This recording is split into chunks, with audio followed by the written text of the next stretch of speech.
I finally bought my dream mattress. Oh my gosh. Wait lang guys, I'm genuinely scared. Hindi siya gumagalaw.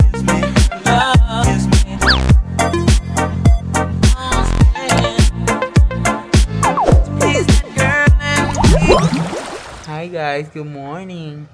Good morning, Archie. Good morning, everyone. So welcome back to another New House Diaries vlog. So for today's vlog, we are expecting a package na darating. And I'm super excited kasi isa talaga to sa mga pinaka-dream ko para dito sa house. Pero first, syempre mag-breakfast muna tayo. So for breakfast, I'm just having chicken franks, 1 egg, tapos rice. Mangantamo. What if I never get this close again? This close again. Take my time to really look you. I've been binge watching this dude. Obsessed ako sa vlogs niya. His name is Francis Gabriel. Tas yung mga vlogs niya, ganyan. Puro camcorders. If nakita niyo ako nag-camcorder vlog, kasalanan niya. Super retro nung vlogs niya, as in, the vibes. Oh my gosh. Legit buong vlog. Camcorder yung gamit niya.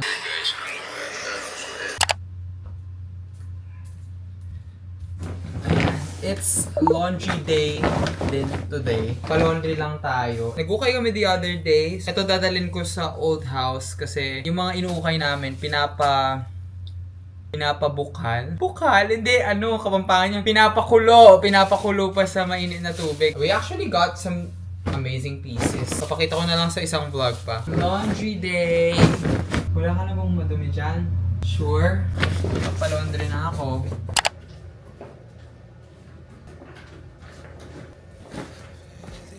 Laundry fit check. Tara na nga. And I want to tell you, but I'm so scared that you don't feel the same. Maybe it was better when I didn't care what you thought about me, oh. Now I'm so self-conscious, think I messed it up. You don't have to tell me if you're meeting up with someone else.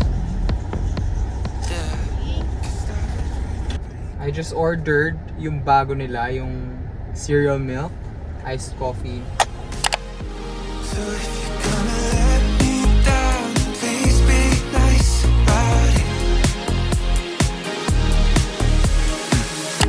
Or just lie and make up something I don't mind if it don't make sense.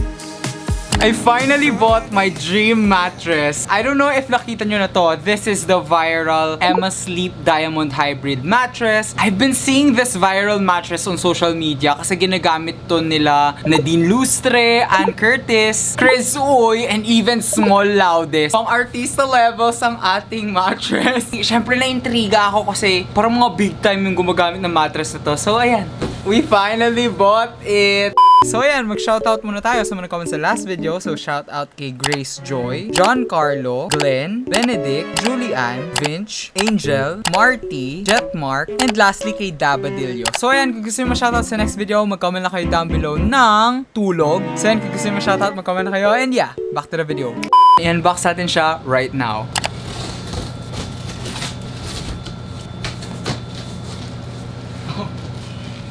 Hindi ko talaga kaya. Wait, di ko kaya. Patulong tayo.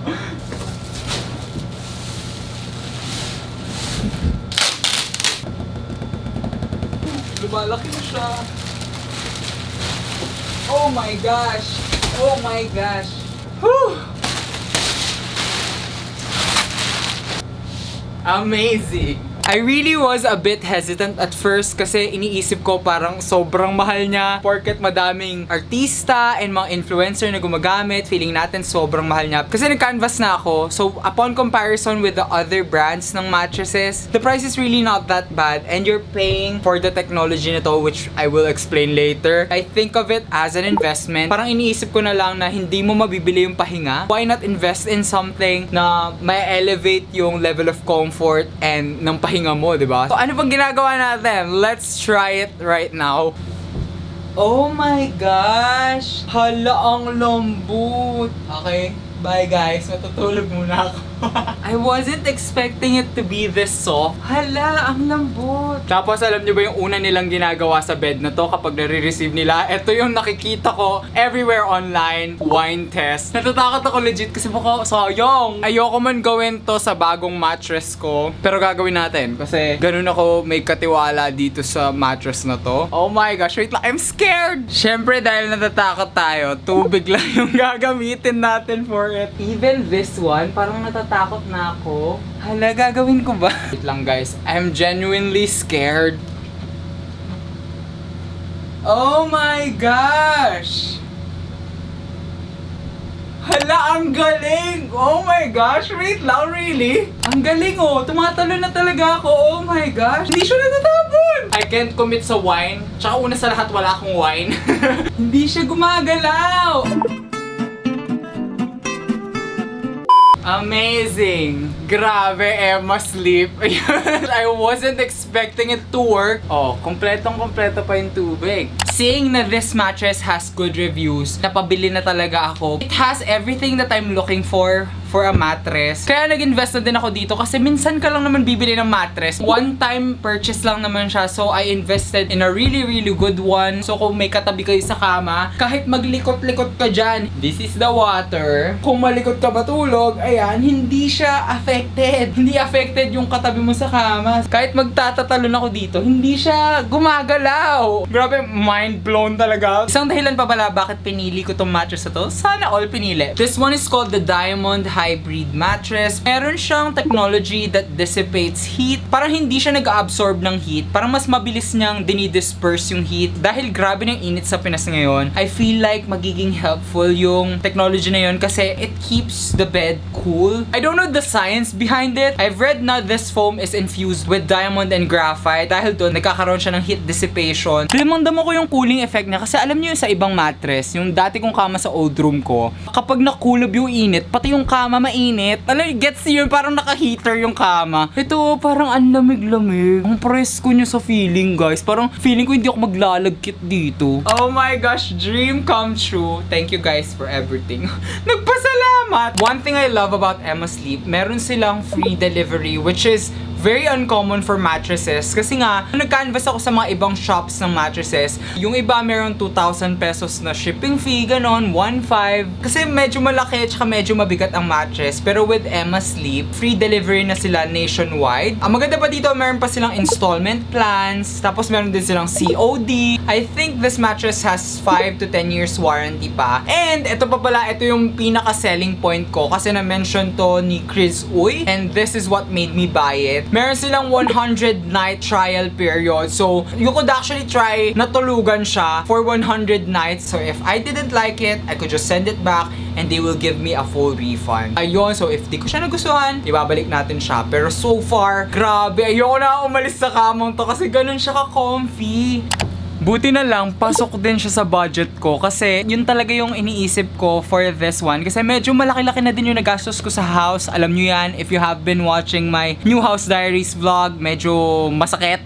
Medyo masakit ang may bagong bahay. Although I want to invest, syempre gusto pa din natin mag-budget. So, buti na lang, pasok na pasok siya sa budget ko. I was really, really surprised na pasok siya sa budget ko kasi I thought kailangan kong mag-splurge talaga for this one. Nakita ko siya sa website, tamang-tama lang siya. Halos ka-presyo niya lang yung mga ibang brands. Minus the technology, of course. So, no questions asked. I bought it na agad sa website. Parang it just seems pricey nga. Yung mga gumagamit nito, like Nadine Lustre, tsaka Small Laude, hello. Feeling natin millions tong mattress na to. Pero it's really not. It's really worth it. Nakita nyo naman yung mga features niya. Actually, Emma Sleep is kind enough to give us a discount code. So, ayan. If interested kayo to buy this mattress for your room, gamitin nyo. It's YT Cedric's 10 for an additional 10% off your Emma Sleep purchase.